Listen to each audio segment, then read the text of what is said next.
Here we are on the eve of another Ashes series, and it promises to be a fantastically competed for series between England and Australia. But now, what are the Ashes? Well, the term Ashes, the Ashes was first used after England lost to Australia for the first time on home soil in England, and that was in August 1882. We're turning the clock back 135 years, and it was a significant defeat for England. It wasn't the first match between England and Australia. That was 1877, the first test match at the MCG. But this was significant because of what happened afterwards. Just check the scorecard from this memorable test match. It was a very low-scoring match. Australia 63 all out in 80 overs. England replied with 101 all out. Fred Sporforth, the Australian, picking up 7 for 46, the quickie.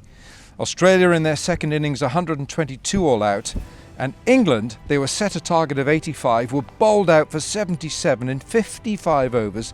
W.G. Grace made 32 and Sporforth picked up 7 for 44. He picked up 14 for 90 in the match, but England lost that test match by just 7 runs. Well, there was a gloom in English cricket, in English sport after this. The Sporting Times the day later wrote what was an obituary. It was a supposed mythical obituary for English cricket, and it read, "English cricket died at the Oval on the 29th of August 1882. The body will be cremated and the ashes taken to Australia." The words have remained ever since. The concept caught the imagination of the sporting public.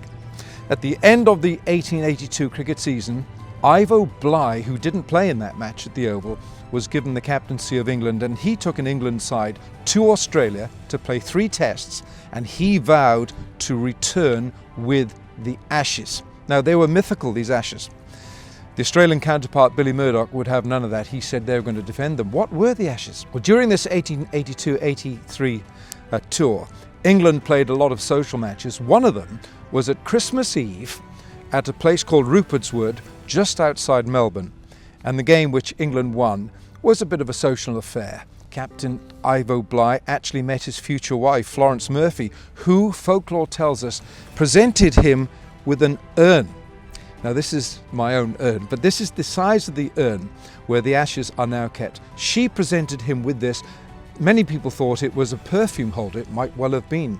And it contained the ashes of the bales in that match on Christmas Eve that were burned and given to Captain Bligh, and he kept it, and he regarded that as a present.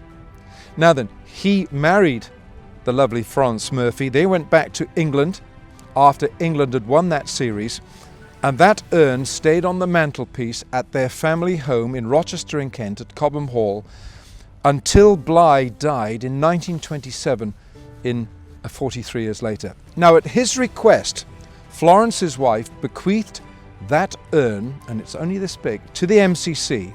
And today, over 90 years on, this tiny, delicate and irreplaceable artefact resides in the MCC Museum at Lord's Cricket Ground in London.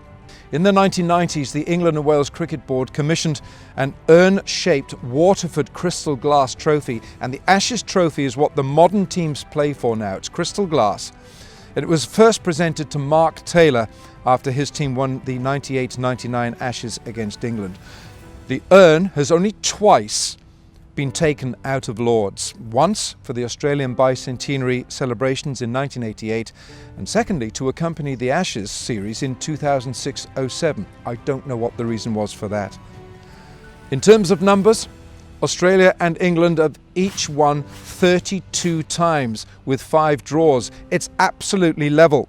But isn't it marvellous that in all these years, these highly paid cricket professionals are playing for a trophy about that size, the urn which contains the Ashes that goes back to bygone years, to 1882. It's a wonderful story, but nothing comes bigger between England and Australia than the Ashes.